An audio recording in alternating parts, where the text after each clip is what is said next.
xam nga Amina dafa wax lu am solo. li tax ñu war ko mën a attaquer devant la Cour suprême. et yoon la quoi parce que dañoo nekk ci dëkk bu nga xamante ni. dëkk yoon la aussi. c'est vrai que chaque régime dafa am sa vision nu muy doxalee. mais dafa am ay Sénégal le Sénégal est régi par les lois par des textes des lois et des règlements. Macky Sall bi mu ñëwee. il faut savoir que il est venu avec le programme yoonu yokkute wax nga ko sànq. bi ñëwee après ñu réajusté ko bind le plan Sénégal émergent. ci biir plan Sénégal émergent boobu comme dafa def vision 2050 mu am ay pàcc yu nga xamante ni am na ci biir. le président Macky Sall a fait voter une loi mooy li Amina doon wax léegi. une loi bu nga xamante ni moom mooy permettre le plan Sénégal émergent nekk l'unique référentiel des politiques publiques. maintenant su fekkente ne régime bi changé na régime bi fi nekk bu ñëwee li mu war a njëkk a def mooy voter une autre loi pour dindi loi boobu noonu nga xamante ni moom mooy permettre PSE nekk l'unique référentiel. soo ko dindee ba pare nga ñëw adopter yow sa plan bopp. et man je pense que sax loolu war nañ ko waxtaanee quoi parce que pour man chaque régime am na vision boppam. d'accord pour man waruñoo toll ci Sénégal foo xamante ni peut-être war nañoo mën a institutionnaliser un programme parce que yeggaguñu fa dëkk yi koy def seen lépp dafa pare le président dafay ñëw dafay doxal li nga xamante ni moom la prédécesseur am bàyyi après keneen ñëwee doxal mais fii comme Sénégal la tout est urgence je pense que cette loi là war nañoo mën a réformer bu baax a baax mu bañ a nekk loo xamante ne régime bu ñëw dafay ne lii mooy l'unique référentiel loolu benn la loolu tax ñu war ko mën a attaquer devant la justice. ñaareel ba mooy plan de redressement bi ñuy wax xam nga bu waa Moncap ne par exemple waa APR dañoo war a raser les murs ça c'est pas de la démocratie quand même APR ils ont été dans l'opposition ñëw jël nguur def 12 ans après dellu opposition ils vont s'opposer comme les autres opposants donc tey luñ mën a waxal tey ñoom ñoo fi nekk parti bu nga xamante ni ñoom ñoo yoroon nguur. voilà coalition Benno Bokk Yaakaar mais APR moom moo ci ëppoon doole donc tey c'est normal bi ñu perte nguur ak léegi yàggul ñu continuer di am doole bi ni mel. maintenant pour wax ne APR moom moo yàq réew mi ba ñu war a redresser koom bi et FMI mi nga xamante ni tey nguur gi mu ngi daw ci ginnaawam ci benn 1115 milliards bu mu ñu war a jox depuis 2024 ak léegi. ñoom ñoo wax bi fi Macky Sall jóge ne tous les signaux sont au vert. waa FMI ñoo ko wax waa kër Macky Sall wax ko kenn waxu ko. FMI doxaat benn 3 mois ñu laaj leen xaalis ñu ne dañoo am surliquidité maanaam état bi li mu yor ci xaalis dafa bari. ci liquidité ci liquidité li ma lay wax ni lu factuel la. ñu demaat ba ci kanam Ousmane Sonko même pas 1 mois mu wax ne. état en ruine lañ fi fekk. ñu wax ne nekk nañ 4e sous-sol. tout dernièrement ministre des finances génne gaal gi dafa bënn fépp. donc yenn discours yi nga xamante ni moom mooy tax suñu partenaires financiers yi téye seen loxo. les bailleurs de fonds téye seen loxo.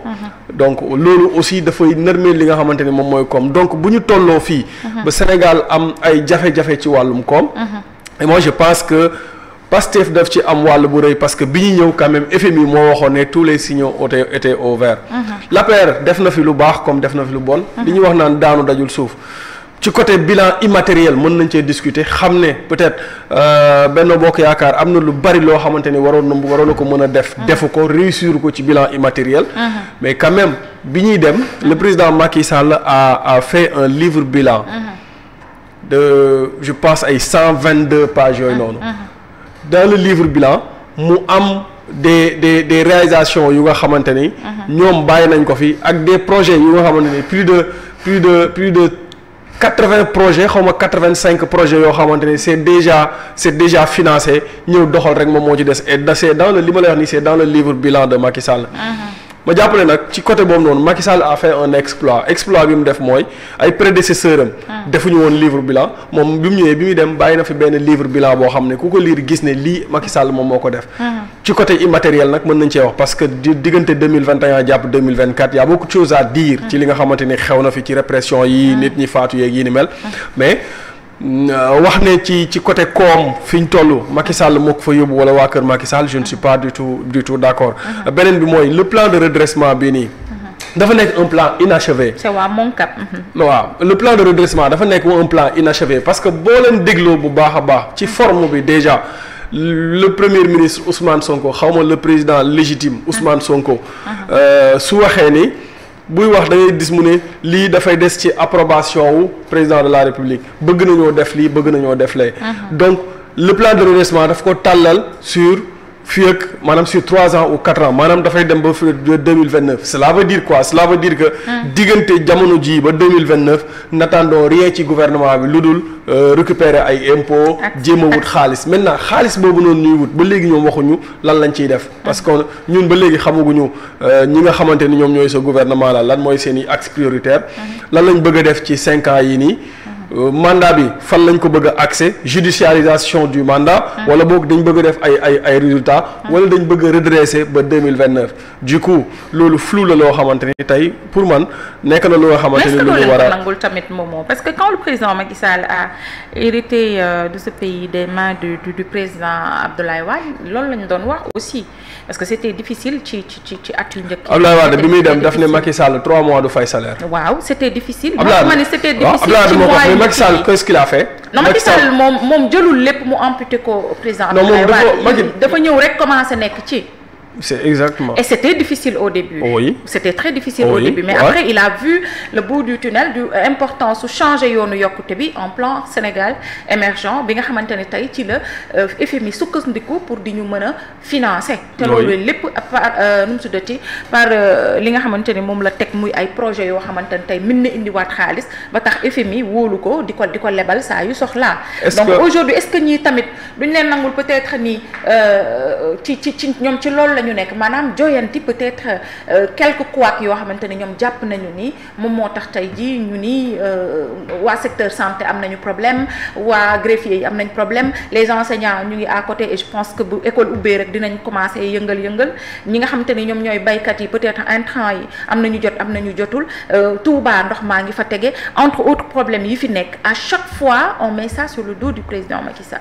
waaw mais xam nga c'est ce qui est malheureux mooy Macky Sall bi mu ñëwee li ko xaw a tardeel sax mooy li nga xamante ni moom mooy CREI bi di enrichissement illicite bi mu toppee waa kër Abdoulaye Wade il a fait 2 ans di toppante ñoom mais bi mu comprendre ne écoute du fii la ñu war a mën a amee xaalis wala boog du fii lañ ko war a mën a lijjante Macky Sall dafa adopté waat sa politique publique dem wuti ji ay partenaires Fatima est-ce que xam nga ne FMI musul jox Sénégal xaalis lu dul à partir de 2019 oui FMI daf ñu doon dimbale daf ñu doon porter garant moom garantie la woon ci politique publique bu Sénégal pour ñu mën a am ay financement c'est à partir de 2000 et loolu c'était dans tous les pays c'est à partir de 2019 après le Covid le FMI gis ne il faut mu dimbale état yi ci la commencé di leen jox ay financement ñuy financer seen i grands projets mais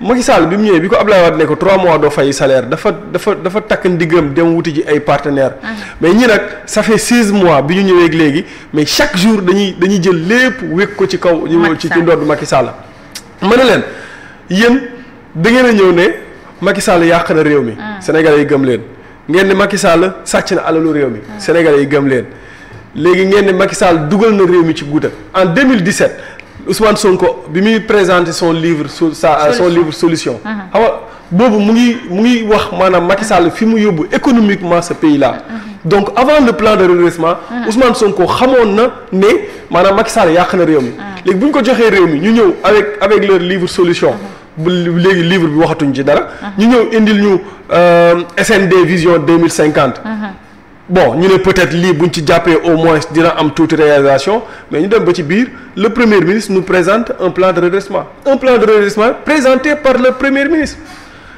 dégloo moom ci live la ko annoncé bi mu ko annoncé dégloo ministre de l'économie wax ci dégloo ministère des finances wax ci dégloo économiste ak financier yi nekk ci gouvernement bi wax ci nu mu tuddati ci conseil des ministres bi dañoo bind plan de redressement présenté par le premier ministre donc jël nañ plan de redressement bi jox nañ ko c'est-à-dire plan de redressement bi dafa achevé wul dafa nekkul loo xamante ni dafa pareegul loolu benn la ñaareel ba mooy une économie on ne la redresse pas on la relance booy ñëw pour redresser une économie dañoo nar a yóbbu ci ajustement structurel.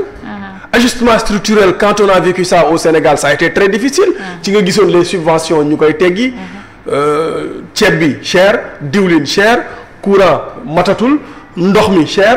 gasoil cher donc am na ku ko fi wax de ne fa lañ jëm. non loolu mooy ajustement structurel. nee na fa lañu jëm et loolu bu ñu fa yeggee les Sénégalais vont souffrir. loolu la waa APR wax. voilà c'est le gars de gëm sa bopp Moussa moo ko fi waxoon. Moussa Niang mu ni waa Moussa Niang mu ne foofu la ñu jëm. en fait loolu mooy inquiétude bi nga xamante ni moom la Sénégalais yi am. bon tey bu ñu nee dañuy teggi subventions yi FMI nga xamante ni depuis Abdoulaye Wade ñu ngi wax Sénégal nañu appliquer la vérité des prix parce que ñoom loolu la ñu gëm FMI. gëmul ay subvention. Abdoulaye Wade a refusé ça. Macky Sall a toujours refusé l'application de la vérité des prix. mais ñoom bu ñu ñëwee ñu ne dañuy teggi subvention yi. yaa ngi dégg ñu ne la ceeb fan yi dafay yokk parce que taxe bi xaw ma lan dañ koy teggi. déggoon nga jamono jële passé ñu lay wax ne lan subvention dañ koy cibler teggi ko comment tu vas cibler les subventions nan ngay cibler ay subventions ay ménages pour teggi subvention ci yenn affaires yi. ça dafay nekk problème bu rëy. et bu ñu jëmee foofu Sénégalais yi dañuy dellu 1998 wala 99 et loolu ñaanuñu yàlla yegg fa parce que Sénégal au moins nekkoon na. ci tànku nekk un pays émergent quand même. Thierno baal ma moomoo plan de redressement bi nii bu ñu ko tegee ci taxe ci 90% yi nga xam ne ñoom moom la ñu soxla peut-être pour joyanti baobab bi ba mu taxaw jub xocc alors aujourd'hui su fekkente ne dañ ko teg ci ay taxes est-ce que ça peut se faire aujourd'hui nag man am na ci gëstu bu ma def ma xam ni am na ay ñoo xamante ne ay multinationales lañ dugg ci Sénégal mais niñ leen doon teggilee redevances yi niñ leen doon tegalee taxes yi mais yomboon na yomb goo xamante ni ñoom après lu leen neex lañ mënoon a dugal Sénégal te du am maanaam assiette fiscale bi sëriñ di wax à chaque fois ñoom instant bi ci yaatal